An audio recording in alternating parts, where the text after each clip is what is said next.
Those aren't Qurans, are they? No. You're not going to burn these books, are you? Well, the thought had crossed my mind. No! Don't burn these books. Books are filled with valuable information. Here, let me randomly pick one and open to a random page. Uthman sent to every Muslim province one copy of what they had copied, and ordered that all the other Quranic materials, whether written in fragmentary manuscripts or whole copies, be burnt. Let me see that. Uthman ordered that all other Quranic materials be burnt. So there's already been a Burn the Quran Day. But why, Nabeel? I don't know, David. Perhaps one of these other books that are filled with valuable information can help. It's a good thing you didn't burn them.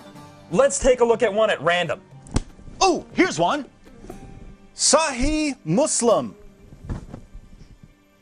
Abu Musa al-Ash'ari sent for the reciters of Basra. They came to him and they were 300 in number. They recited the Quran and he said, "You are the best among the inhabitants of Basra, for you are the reciters among them. So continue to recite it.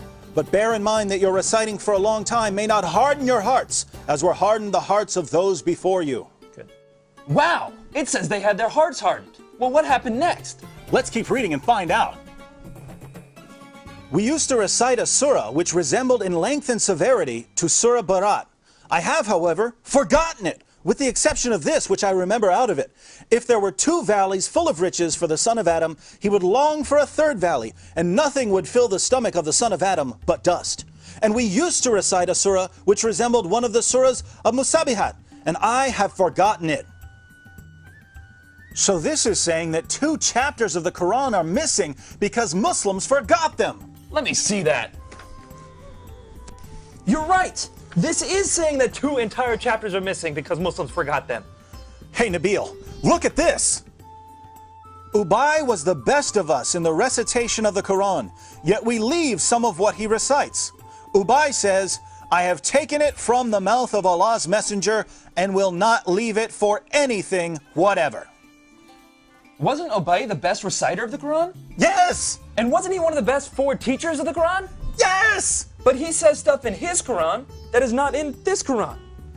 Let me pick a random verse from this Quran and read it. Surah 33, verse 6. The Prophet is closer to the believers than their own selves, and his wives are their mothers. Oh look, here's a footnote. In some qira'as, like that of Ubay ibn Ka'b, occur also the words, "and he is a father of them." So Ubay, one of Muhammad's top teachers of the Quran, had words in his Quran that aren't in this Quran. But was he the top teacher of the Quran? Surely Zayd ibn Thabit, who put together the Quran we have today, was Muhammad's top Quran expert. Well, actually, Ibn Masud was the first name that Muhammad mentioned when it came to learning the Quran. You know, surely one of these books would have something about him. Oh, look, here it is. I heard the Prophet saying, "Learn the Quran from 4, Abdullah ibn Masud, Salim, Mu'ad, and Ubay bin Ka'b." I wonder what Muhammad's top teacher of the Quran has to say about it. Let me pick up another one of these books at random. Here's one. The people had been guilty of deceit in the reading of the Quran. I like it better to read according to the recitation of him whom I love, more than that of Zayd ibn Thabit. Wow, according to that book you're holding, Muhammad's top teacher of the Quran is saying reading today's Quran is like being guilty of deceit. I wonder if any of these other books have something to say about it. Here, let me look at this one. Oh, there it is. O you Muslim people, avoid copying the Mus'haf and recitation of Zayd bin Thabit. By Allah, when I accepted Islam, he was but in the loins of a disbelieving man. And it was regarding this that Abdullah bin Masud said, O people of Al-Iraq, keep the masahif that are with you and conceal them.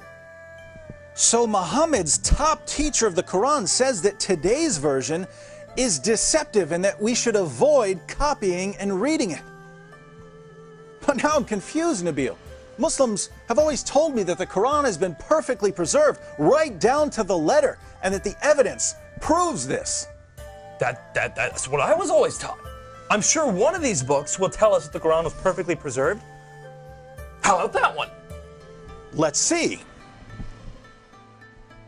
It was narrated that Aisha said, "The verse of stoning and of breastfeeding an adult 10 times was revealed, and the paper was with me under my pillow. When the messenger of Allah died, we were preoccupied with his death, and a tame sheep came in and ate it?" The verse of stoning and the verse of breastfeeding? David, are these verses in the Quran? No! Then why not? Because Aisha's sheep ate them! David, we should read all these books and get to the bottom of this.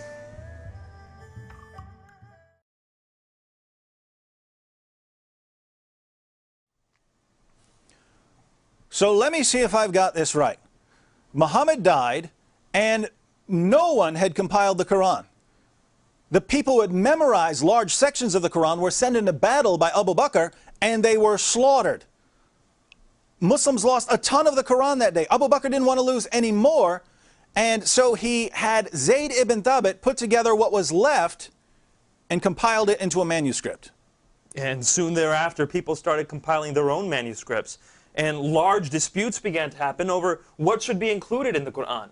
Ibn Masud had only 111 chapters in his Quran, while Ubay ibn Ka'b had 116 chapters. And Zayd, who compiled today's Quran, only had 114 chapters.